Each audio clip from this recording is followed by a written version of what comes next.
Kita akan lanjutkan. How do you say last night? Malam kemarin. Last night, ya. Last night. Kemarin malam. Ya, kemarin malam. Ya, terima kasih Kak Novita. Tadi malam. Tadi malam, ya oke. Tadi malam saya bagikan pengalaman kehidupan saya, dan saya tekankan bahwa Tuhan itu memiliki rencana yang baik dalam kehidupan kita. Nah, pada saat ini another series, saya yang akan mau emphasize or tekankan pada saat ini adalah Tuhan itu berbelas kasihan kepada kita semua karena kita berdosa, karena kita ditipu oleh setan. Bukan kita berontak terhadap Tuhan, tetapi kita ditipu oleh setan. Saya itu dari tadi kan berpikir seperti ini. Kenapa saya bisa diampuni, kok setan enggak? Ya, kalau kita bisa baca di ini kan, mari kita buka kitab kita dalam buku Matius, ya. Matius 25 ayat 41. Oke, 25 ayat 41, ya.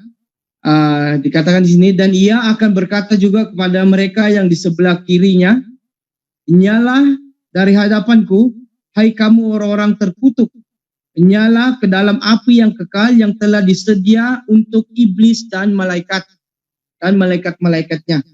Oke. So berarti neraka itu, maut itu tidak disediakan untuk manusia, tetapi itu hanya untuk setan dan malaikat-malaikatnya. Okay. Saya baca di ini kan, History of Redemption, bahasa Indonesianya kalau saya nggak salah, kisah penebusan, benar nggak? Kak Novita, itu Kak, History of Redemption itu kisah penebusan. Oke. Ya, di kisah penebusan itu kan, waktu Tuhan menciptakan manusia, semua malaikat di surga itu begitu senang, mereka menyanyi dengan begitu semangat karena Tuhan menciptakan manusia. Oke. Tuhan menciptakan manusia dengan kasih-Nya. Tapi waktu mereka jatuh dalam kesalahan, dalam dosa, semua malaikat itu nangis. Gak ada yang nyanyi, gak ada yang bergembira, gak ada yang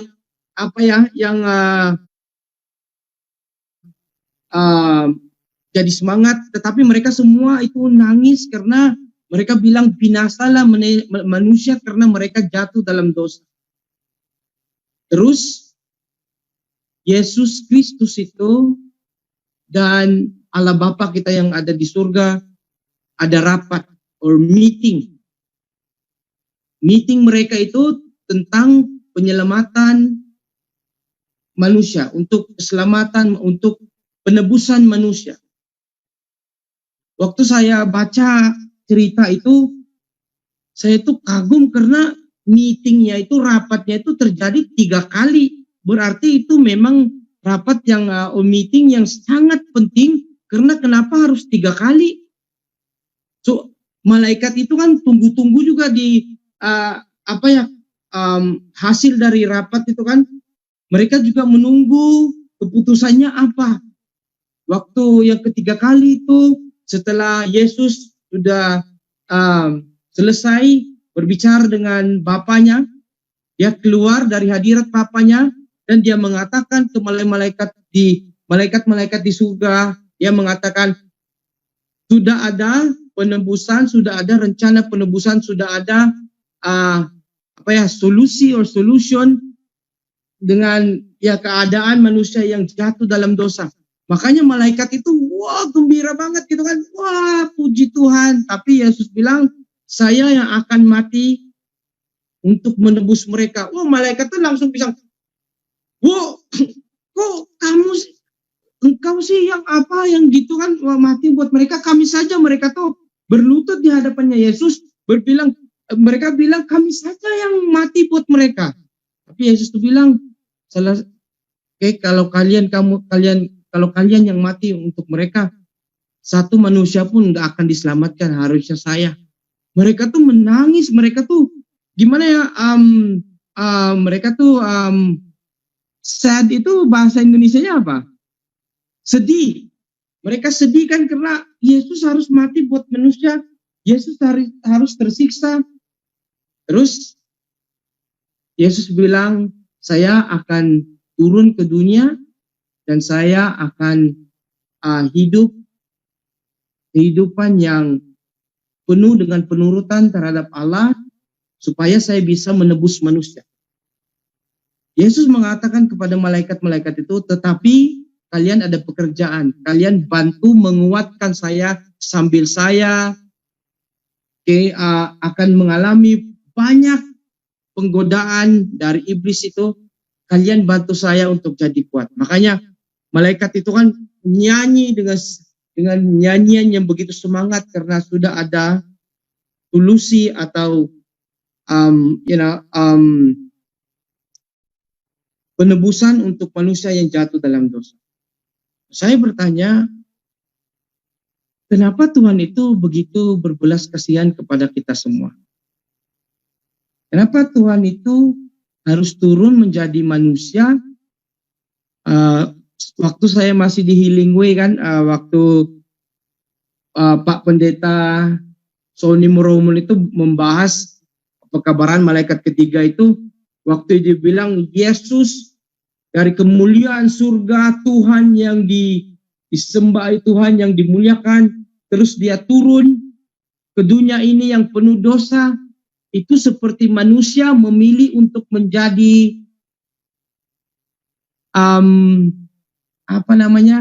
cockroach itu bahasa Indonesianya apa? Kecoa. Pak Pendeta tuh bilang seperti itu kan, itu keputusannya Yesus seperti manusia memilih menjadi kecoa. Saya langsung bilang, luar biasa keputusan itu keputusan bukan yang begitu gampang ya, begitu mudah untuk diambil supaya menebus manusia. Saya bertanya sama Tuhan, kenapa Tuhan itu sangat berbelas kasihan kepada kami semua yang berdosa ini? Karena manusia ditipu oleh iblis, oleh setan, makanya mereka berdosa. Dan kita diberikan kesempatan untuk melihat tabiat Tuhan, kemuliaan Tuhan yang begitu mulia. Karena setan sudah menggelapi dunia ini, karena setan itu sering membilang bahwa Tuhan itu kejam, Tuhan itu begini, Tuhan itu begitu. Makanya banyak orang yang berpikir, Tuhan nggak sayang saya karena saya itu sangat pendosa. Makanya Yesus harus turun ke dunia untuk membuktikan bahwa Allah itu kasih. Bahwa Allah itu mengasihi kita semua, bahwa Allah itu berbelas kasihan, bahwa Allah itu panjang sabar kan. Nah, makanya kita baca dalam di bukunya, saya itu senang banget ini,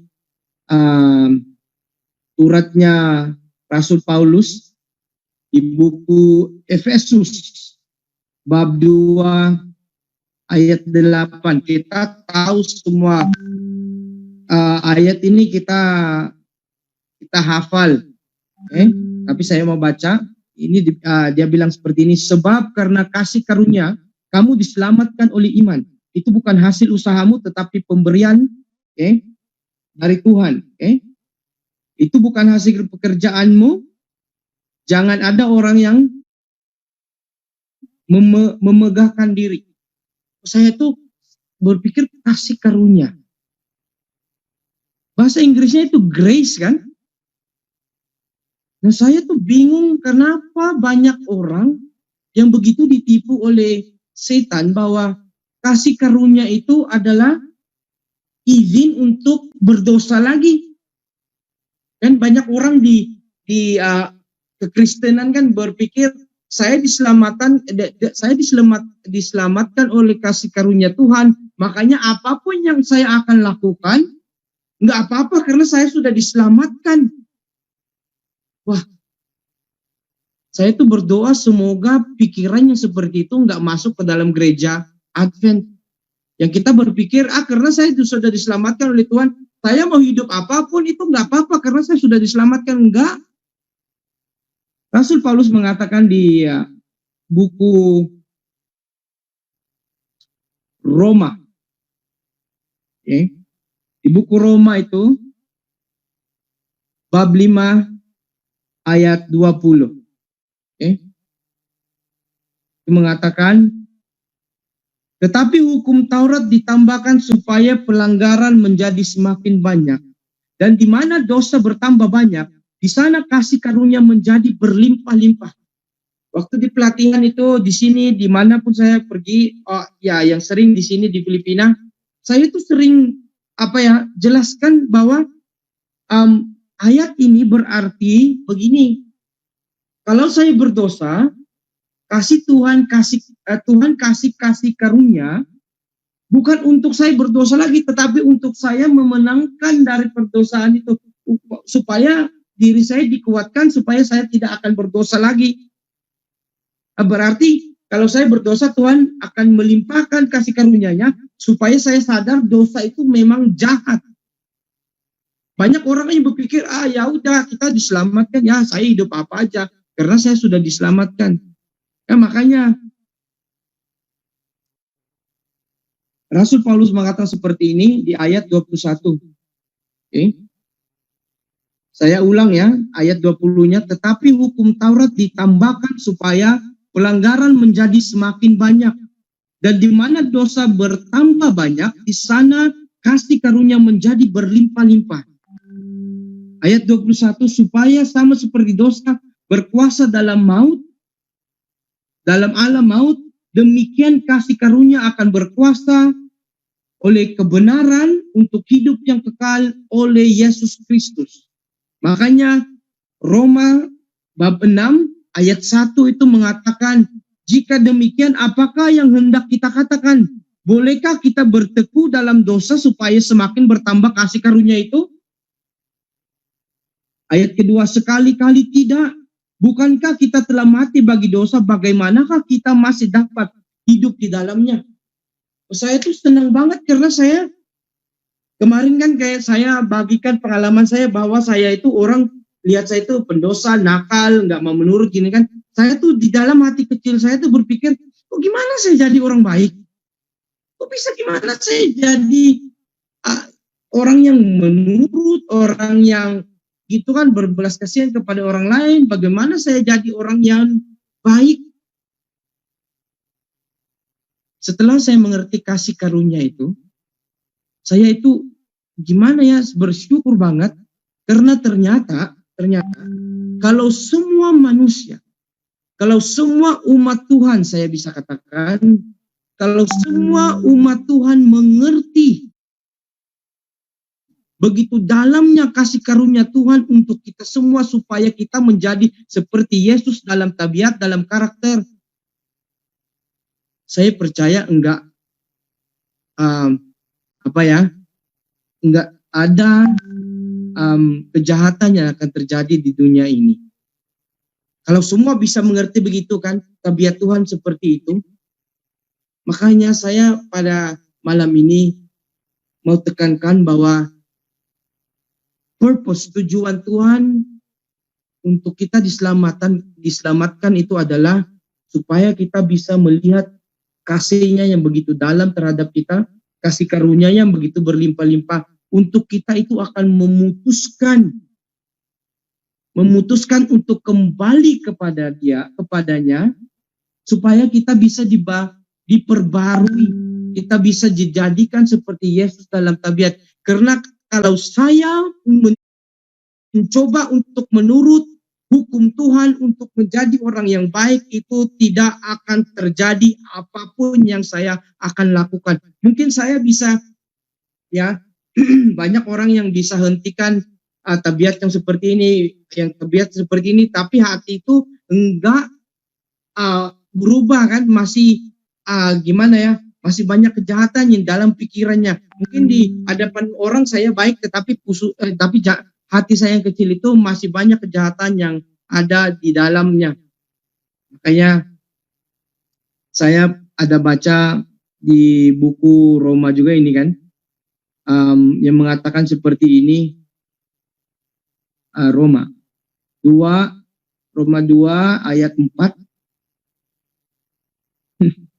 Ini saya sangat senang, ayat ini sangat menguatkan saya karena dia mengatakan seperti, maukah engkau menganggap sepi kekayaan kemurahannya, kesabarannya, dan kelapangan hatinya? Tidakkah engkau tahu bahwa maksud kemurahan Allah ialah menuntun engkau kepada pertobatan? Wah, ternyata pertobatan yang ada banyak kata-kata bahasa Indonesia yang saya mau sebut, tetapi saya sudah lupa ya. Pertobatan yang sejati, pertobatan yang sesungguhnya hanya akan terjadi bila kita bisa mengerti bahwa Tuhan itu sangat baik dalam kehidupan kita. Kita mau revival kan, kita mau apapun itu, kita mau berubah, kita mau to be revived, kita mau revival itu bahasa Indonesianya apa? Dibangkitkan untuk apa ya? Revival itu bahasa Indonesianya apa, Kapten? Bangunan ya, dibangunkan. Tidak ada kebangunan rohani yang akan terjadi kalau kita tidak bisa mengerti kasih karunia Tuhan. Saya ada beberapa kutipan yang saya suka, saya sangat senang. Di dalam kehidupan kita banyak pergumulan yang kita alami, tetapi saya waktu baca buku bahasa Indonesianya Steps to Christ itu apa?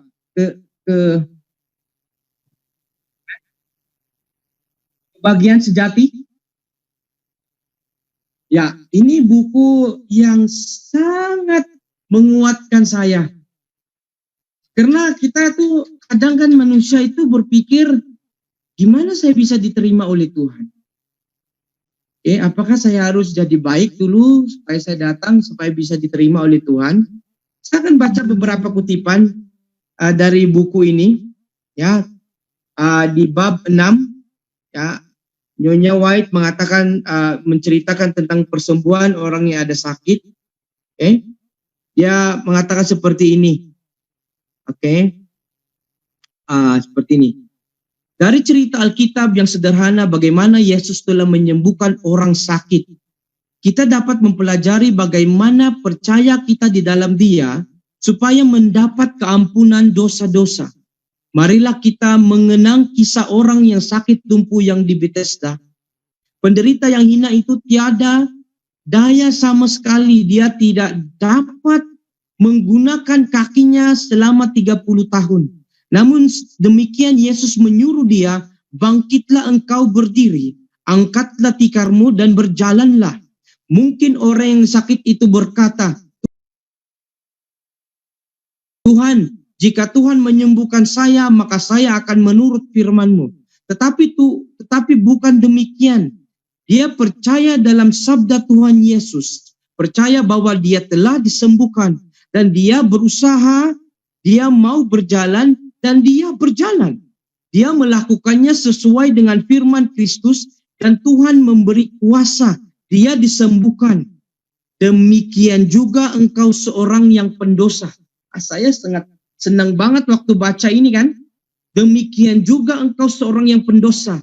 Engkau tidak dapat menghapuskan dosa-dosa masa lalumu.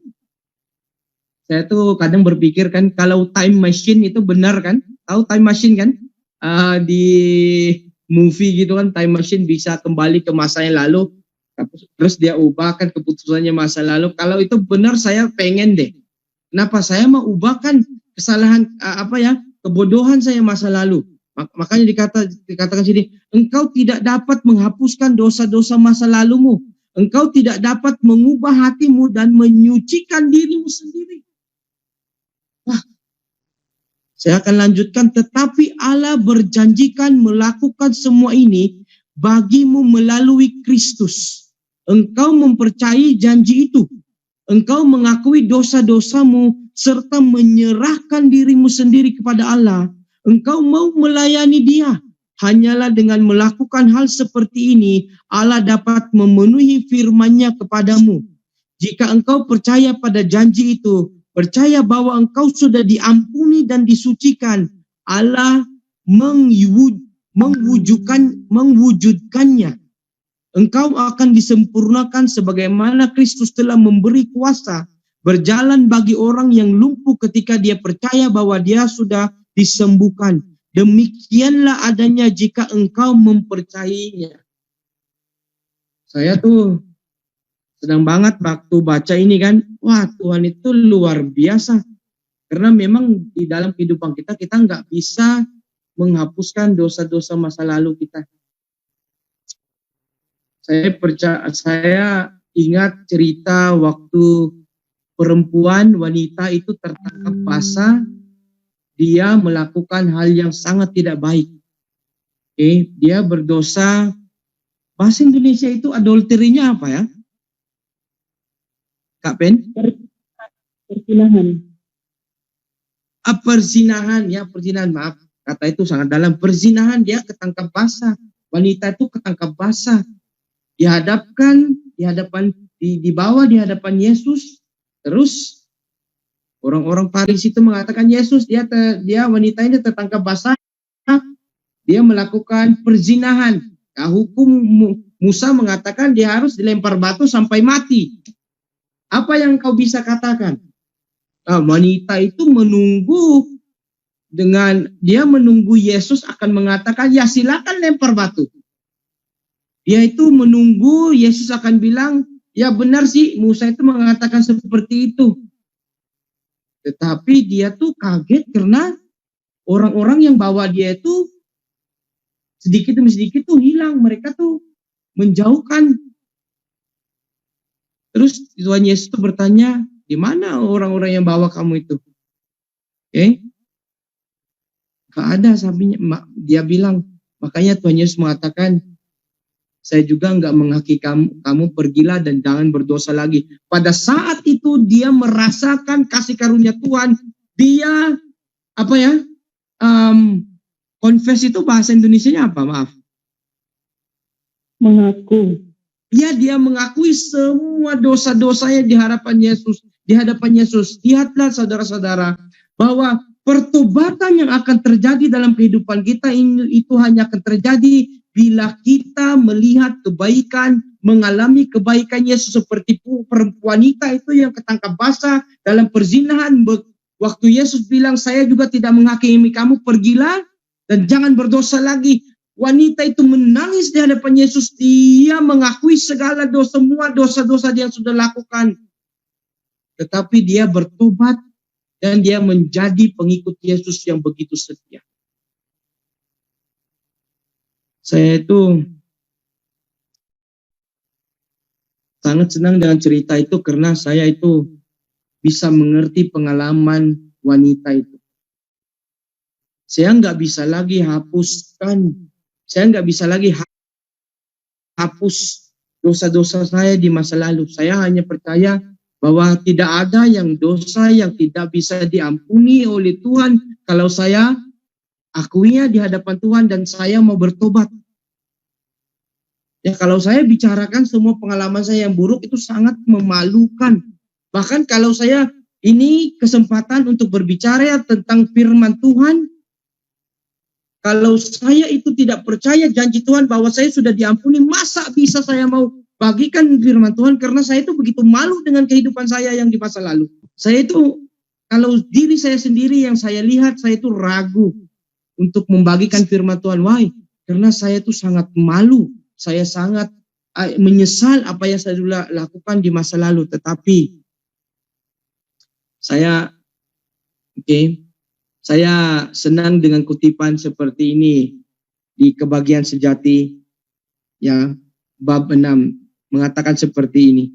Ada beberapa orang yang merasa bahwa mereka haruslah lebih dahulu dicoba dan harus membuktikan kepada Tuhan Allah bahwa mereka sudah dibaharui sebelum mereka dapat menuntut berkat-Nya. Tetapi sekarang juga mereka dapat menuntut berkat Tuhan. Mereka harus mempunyai anugerahnya, Roh Kristus, untuk membantu kekurangan mereka itu, atau mereka sama sekali tidak dapat melawan kejahatan. Luar biasa, saudara-saudara. Makanya di sana ini, Yesus suka kita datang padanya sebagaimana adanya kita. Dalam keadaan berdosa, tiada daya dan hanya bergantung padanya. Kita dapat datang padanya dengan segala kelemahan kita, kebodohan kita. Kalian mungkin pernah merasakan tuh kalau kita berbuat dosa, terus kalau kita berdoa itu terasa doanya tuh nggak sampai di surga, bahkan nggak bisa tembus atap rumah kita kan. Merasa itu dosa, merasa itu perasaannya itu seperti kayaknya Tuhan itu jauh dari kita karena kita berdosa. Tetapi Tuhan itu pengen kita, Yesus tuh pengen kita datang kepadanya dalam keadaan berdosa, dan dia mengatakan seperti ini. Kita dapat datang padanya dengan segala kelemahan kita, kebodohan kita. Kita yang penuh dosa dan menyembah di kakinya dengan pertobatan. Adalah mulia baginya mengelilingi kita di dalam lengan kasihnya, serta membebat luka-luka kita, membasuhkan kita dari segala kenajisan. Saya sangat tenang. Saudara-saudara, makanya kita itu ditebus oleh Tuhan. Karena kita dikasihi dengan Tuhan dengan kasih yang kekal. Saya pernah dengar khotbahnya Randy Skid. Saya tahu umat-umat Tuhan di Indonesia kenal Randy Skidnya, Pastor Randy Skid. Itu siapa? Dia pernah ada khotbah seperti ini. Kita kan hafal Yohanes 3:16 itu kan. Saya nggak hafal bahasa Indonesia, tapi Inggrisnya, for God so loved the world that he gave his only begotten son, that whosoever believeth in him should not perish but have everlasting life. Pendeta Randy Skid itu mengatakan seperti ini. Kalian mengerti nggak? Kalian mengerti nggak maknanya ayat ini? Maknanya seperti ini, maksudnya seperti ini. Waktu Tuhan melihat manusia dalam dosa, dan dia melihat anaknya yang tunggal. Dia melihat kembali kepada manusia, dan dia lihat lagi anaknya yang tunggal. Dia bilang ke anaknya tunggal, anakku, selamatkan mereka. Selamatkanlah mereka. Karena saya tidak bisa hidup tanpa mereka. Tetapi saya bisa cari jalan untuk hidup tanpa engkau. Saya tuh nangis gitu kan. Wah, kok bisa sih? Ya benar juga sih. Karena Tuhan itu kasih anaknya untuk kita. Saya mengingat ada lagu di Filipina kan, yaitu Times Your Mind. Ada cerita anak kecil itu buat perahu kecil kan. Dia buat perahu kecil. Terus dia taruh di sungai dan ada tali kan.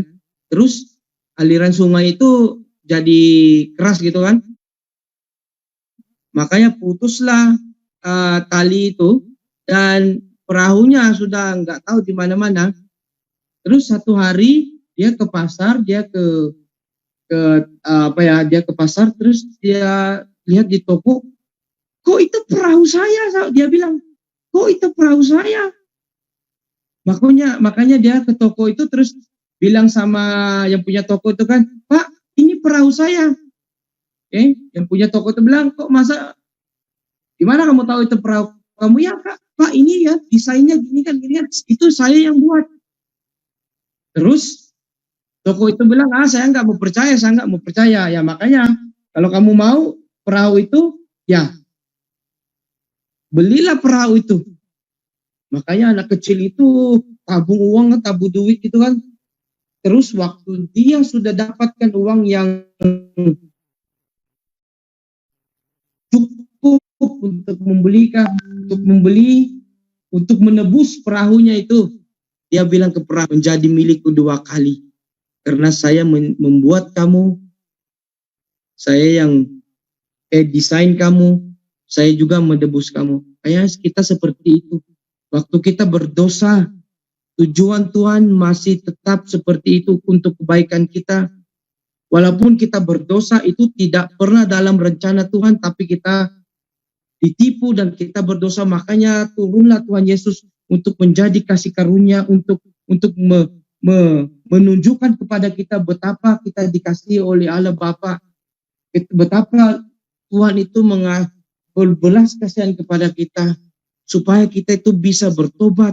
Dan itulah purpose-nya Tuhan di dalam kehidupan kita, untuk mengerti bahwa Tuhan itu sangat baik. Kenapa saya bagikan hal-hal ini? Karena untuk menjadi pelayan Tuhan itu, kita tidak akan bisa menjadi pelayan Tuhan yang sesungguhnya. Kita tidak akan menjadi pelayan Tuhan sampai Tuhan Yesus itu akan datang. Kita tidak akan menjadi pelayan Tuhan yang setia. Kita tidak akan menjadi pelayan Tuhan yang teguh, yang firm, yang tidak takut untuk mati bagi Tuhan. Kita tidak akan menjadi pelayan-pelayan yang setia kepada Tuhan kalau kita tidak bisa mengerti betapa dikasihinya kita oleh Tuhan yang begitu berbelas kasihan kepada kita semua. Makanya malam ini, saudara-saudara, kenapa saya bagikan hal ini? Karena makanya saya jadi misionari. Saya memutuskan untuk jadi misionari seumur hidup saya. Walaupun orang tua saya kadang bilang, saya sia-siakan dana saya waktu kuliah. Saya bilang tidak, Bu. Ama, Pak, saya bilang tidak. Karena Tuhan itu sangat baik. Karena Tuhan itu memberikan saya kesempatan. Kalian tidak tahu betapa buruknya hidup saya kalau bukan karena kasih karunia Tuhan. Pasti sekarang saya sudah mati, meninggal. Karena banyak hal-hal yang saya buat yang tidak baik. Makanya saya bilang saya melayani Tuhan karena saya merasakan, saya mengalami kasih karunia-Nya. Makanya inilah yang saya bisa kembalikan kepada Tuhan. Apa yang Dia sudah lakukan di dalam kehidupan saya. Inilah yang pendosa, yang dosa saya, yang kelemahan saya bisa bagikan, kembalikan kepada Tuhan untuk Dia gunakan supaya Injil pekabaran Injil itu rencana Tuhan untuk menyelamatkan manusia bisa saya bagikan kepada orang lain. Kenapa? Karena saya alami kasih karunia Tuhan secara pribadi. Makanya saya senang waktu saya pertama kali datang ke Indonesia kan. Kami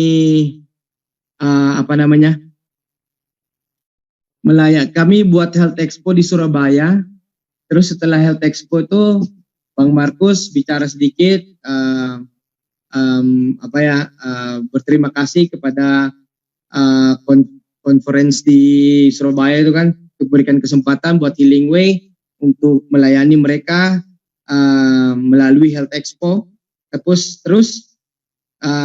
Bang Markus itu bilang, ya kami akan menyanyikan sebuah lagu. Saya nggak tahu judulnya apa, tapi yang lagunya itu seperti, ku melayani seperti Yesusku, karena karena aku tahu apa arti hidupku. Wah, saya tuh waktu dengar itu luar biasa. Saya tuh jujur ya, orang-orang Indonesia itu kalau buat lagu itu bermakna banget. Itu memang dalam ya. Itu aku melayani karena aku tahu apa arti hidupku. Saudara-saudara yang kasih, pada malam ini,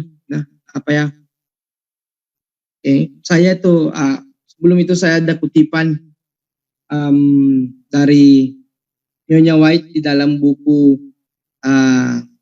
Steps to Christ, Kebahagiaan Sejati, bab 8.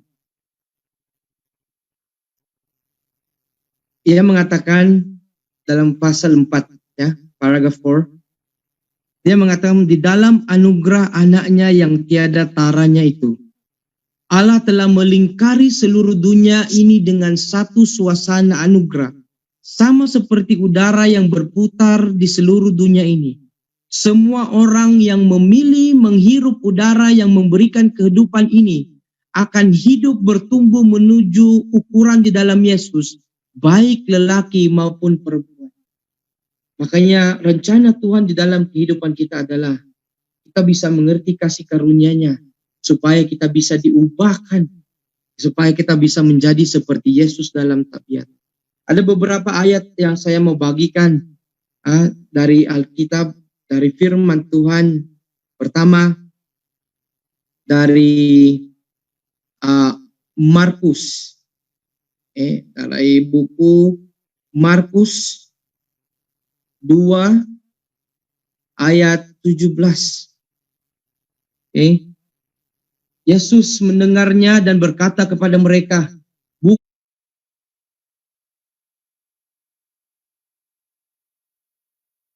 bukan orang sehat yang memerlukan tabib, tetapi orang sakit. Aku datang bukan untuk memanggil orang benar, melainkan orang berdosa untuk dibawa ke mana? Ke pertobatan.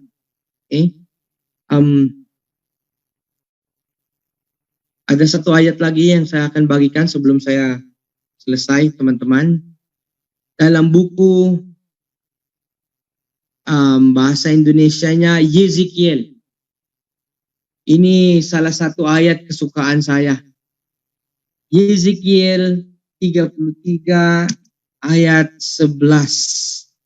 Yezikiel 33 verse 11. Firman Tuhan mengatakan, katakanlah kepada mereka, demi aku yang hidup, demikianlah firman Tuhan Allah, aku tidak berkenan kepada kematian orang fasik, melainkan aku berkenan kepada pertobatan orang fasik itu dari kelakuannya, supaya ia hidup. Bertobatlah, bertobatlah dari hidupmu yang jahat itu. Saya tuh senang banget. Tuhan ternyata sangat sedih. Kalian tahu, saya sering bagikan ini. Kalau Ruel Jamrol itu kan enggak selamat, enggak ada di surga. Tidak ada orang yang bisa memulihkan atau bisa ambil tempat saya di hatinya Yesus. Kalau saya enggak selamat, Yesus itu begitu sedih dan tidak ada orang yang bisa ambil tempatnya Ruel Jamrol di hatinya Yesus. Ruel Jamrol tetap Ruel Jamrol. Tetapi kalau saya tidak selamat, Yesus tidak bisa berbuat apa lagi. Dia sudah lakukan semuanya, tapi saya tidak mau bertobat. Itu akan menyakiti hatinya Yesus. Itu akan membuat dia menangis, tetapi saya tidak mau bertobat, makanya dia nggak bisa buat apa-apa lagi. Tetapi, saudara-saudara, itu tidak akan, luka itu akan tetap ada di sana hatinya Yesus. Karena tidak ada orang yang bisa mengambil tempat saya di hatinya Yesus. Makanya itulah tujuan saya kenapa saya melayani Tuhan Yesus. Itulah tujuan Tuhan kenapa kita dipanggil umat Advent, Seventh-day Adventist. Karena hanya kita yang bisa mengerti kasih karunia dan penurutan akan hukum Tuhan. Hanya kita yang bisa mengerti bahwa si kasih karunia itu adalah tujuan Tuhan untuk kita mengerti, dan itu yang bisa menguatkan pikiran kita untuk bertobat dan menyerahkan diri kita supaya Tuhan itu bisa membantu kita untuk menurut hukum Tuhan. Itu tidak berarti kita terima belas kasihan Tuhan untuk melanggar hukuman Tuhan. Makanya, saudara-saudara, besok saya akan bagikan kalau ada umat Tuhan yang ditunggu oleh Tuhan untuk menyelesaikan pekerjaan Tuhan di dalam dunia ini. Di dunia ini, itu adalah umat Tuhan Advent, Gereja Masehi Advent hari ke-7, Seventh-day Adventist Church. Saya dan engkau, saudara-saudara, dipanggil supaya banyak orang yang bisa mengerti kasih karunia Tuhan, supaya mereka juga dibawa akan mengalami pertobatan yang sesungguhnya, supaya mereka juga akan mengalami kehidupan yang begitu tenang dan begitu memuaskan. Kenapa? Karena hanya kehidupan di dalam Tuhan yang bisa memberikan kepuasan di dalam hidup ini. Semoga saudara-saudara dikuatkan oleh firman Tuhan, dan semoga apa yang kata-kata yang kurang saya sebutkan bisanya biarlah Roh Kudus yang akan melengkapi dalam kehidupan kita. Tetapi saya mau tinggalkan kata-kata ini di dalam pikiran saudara-saudara sebelum kita tidur pada malam ini, bahwa Tuhan itu mengasihi, menyelamatkan kita supaya kita tidak binasa, dan supaya kita itu akan lebih mengerti kasihnya kepada kita semua. Dan Nyonya White mengatakan di buku Desire of Ages, bahasa Indonesianya apa ya? Desire of Ages. Kak Novita? Kerinduan segala zaman. Ya, kerinduan segala zaman mengatakan di sana, waktu Yesus mati di kayu salib di Golgota. Nyonya White mengatakan, karena kematian Yesus itu di salib Golgota, manusia akan lebih mustahil masuk ke neraka daripada masuk ke surga. Artinya, karena Yesus sudah mati, mustahil untuk kita tidak diselamatkan, mustahil untuk kita ke neraka, tetapi kita semuanya 100% ada harapan untuk kita semua bisa berada di surga. Tapi masalahnya banyak orang yang tidak mau memilih untuk percayai belas kasihannya Tuhan. Saya itu menangis waktu saya ingat waktu Yesus berdoa di Taman Getsemani. Dia itu berdoa dengan sungguh karena dia akan menjalani pergumulan yang begitu berat, makanya darahnya terkeluar dengan keringatnya. Dan kalau saudara-saudara baca di kerinduan segala zaman itu, ya bab 70 kayaknya, bab yang ya terakhir itu, di sana Yesus itu setelah berdoa dia mau berdiri, kan dia pingsan karena bebannya itu begitu berat karena dosanya Adam sampai zaman kita ini kan dia itu bawa di atas bahunya, makanya itu berat banget. Di dalam pikirannya itu kan berat banget, makanya dia pingsan. Maka terus turunlah satu malaikat, dan malaikat itu menguatkan dia. Malaikat itu mengatakan kepada Yesus, teruskan saja pergumulan ini, teruskan saja perjalanan ini. Dan dia dia pegang wajahnya Yesus, dan dia membuat wajah Yesus itu melihat ke arah langit, dan malaikat itu mengatakan, inilah wajah-wajah yang akan engkau selamatkan kalau engkau teruskan rencana Tuhan dalam penebusan manusia. Saya itu menangis banget. Kenapa? Saya berpikir waktu Yesus lihat wajah-wajah itu, mungkin Yesus melihat wajah saya, muka saya, makanya Yesus itu bilang, ya udah, saya pergi aja. Makanya yang cerita itu di kerinduan segala zaman itu membuat saya mengerti, dari dari buku Ibrani bab 12 ayat 1 ayat 1 mengatakan seperti ini, karena kita mempunyai banyak saksi bagaikan bab 12 ayat 2. Marilah kita melakukannya dengan mata yang bertuju kepada Yesus, yang memimpin kita dalam iman dan yang membawa iman kita itu kepada kesempurnaan, yang dengan mengabaikan kehinaan tekun memikul salib ganti sukacita yang disediakan bagi dia yang sekarang diduduk di sebelah kanan takhta Allah. Yang bersukacita itu saya nggak ngerti kok bisa sih dia begitu susah yang dialami kok ada sukacitanya. Ternyata dia melihat wajah-wajah kita umat Tuhan yang bisa diselamatkan oleh perjalanan yang begitu susah, oleh sacrifice itu bahasa Indonesianya apa ya, Anvita? Pengorbanan Tuhan Yesus itu. Makanya saya sangat senang saudara-saudara. Semoga kita tidak akan mensia-siakan kasih karunia Tuhan. Semoga kita itu menggunakan kasih karunia itu supaya bisa bertobat, bisa menjadi orang yang seperti Yesus di dalam tabiat, dan juga bisa melayani Tuhan yang sesungguhnya. Dan kiranya nama Tuhan yang akan selalu dimuliakan di dalam kehidupan kita sehari-hari. Selamat malam, selamat Sabat, dan Tuhan memberkati kita semua.